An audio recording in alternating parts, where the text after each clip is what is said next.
Welcome to a new Draw My Life video. Stan Lee is the name in the world of comics, the creator of the main characters in the Marvel Universe, like Spider-Man, Iron Man, Hulk, X-Men, or the Fantastic Four. Stanley Martin Lieber was born on December 28, 1922 in Manhattan, New York. Son of Jack and Celia Lieber, Romanian immigrants, he had a younger brother called Larry. When he was a kid, he went through the Great Depression. His father was a dress cutter, but worked only sporadically, and the family survived in a little apartment where Stan and his brother shared a room, while their parents slept on a fold-out couch. He loved reading and adventure movies, especially those with Errol Flynn.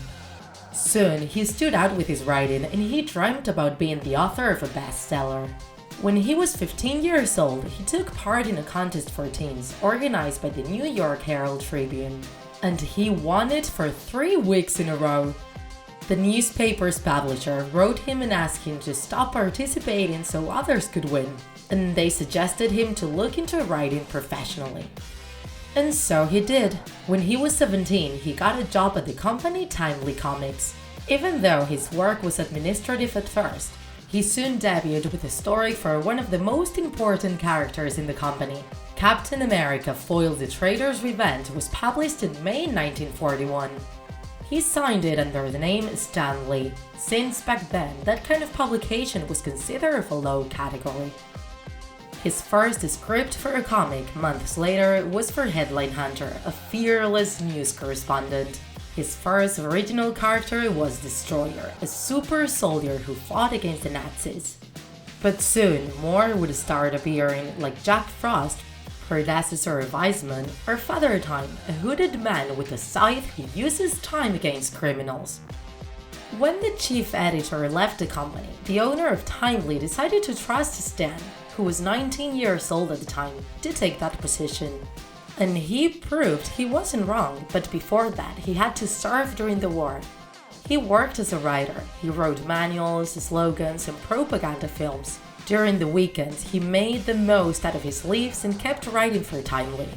After the war was over in 1947, he married Joan Clayton Bucock, a model and voiceover actress from the UK.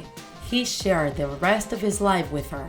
They had 2 daughters, Jo and Celia, born in 1950, and Jan, who unfortunately died soon after being born in 1953.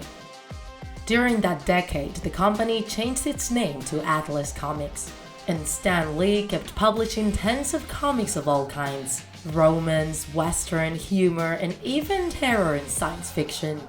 He started to feel he needed a change in his career, and the opportunity arrived in 1961. Stories with superheroes became trendy again, and the company decided to go back to its classic line and change its name to Marvel Comics. But in this occasion, as the chief editor, he wanted to give a totally different personality to his characters. Up till then, they had been archetypes, far from real life, who always acted in the right way. From this moment on, they would be everyday people with everyday problems, with bills to pay and love breakups. So human that they could even go through sad, selfish, or bad-tempered moments as anybody else. Thanks to this, readers started to connect a lot more with their favorite characters, feeling closer to them. And not only that, he tried to create a feeling of community, including in the comics a section where Stan himself told the readers about the illustrators, new releases, or news, addressing them in a friendly and close way. On top of this, they also started reflecting the real society, using current topics such as the Vietnam War, political activism, or drugs. It was also then that the first Afro-American protagonists started appearing, such as Black Panther, created in 1966, or Falcon in 1969. So, during this period of time, and thanks to the creativity of Stan Lee and his illustrators, the great classics of the franchise were born. Apart from recovering Captain America with Jack Kirby, he created the Fantastic Four in 1961. Hulk and Thor in 1962, and Iron Man and the X-Men in 1963. With Bill Everett, he created Daredevil in 1964. And with Steve Ditko, he gave life to the one character that would become his star character, Spider-Man. all of them coexisting in a common world, the Marvel Universe. During those years, he went through a hard work calendar, writing scripts for all his stories. Until finally, in 1972, he decided to leave aside his role as a scriptwriter and focus on editing. Since then, he only wrote for isolated projects, like some Silver Surfer stories or the graphic novel Judgment Day.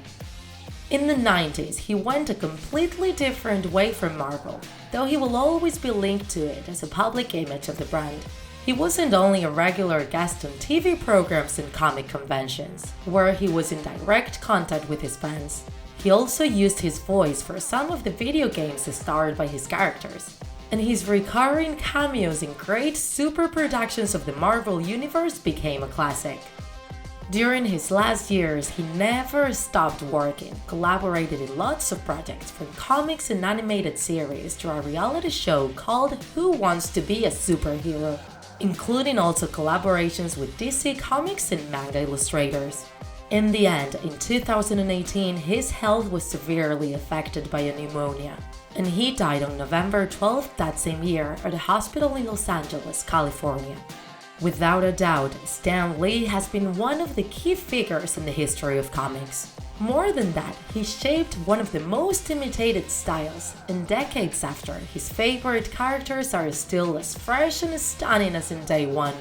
Which one is your favorite, TikTakers?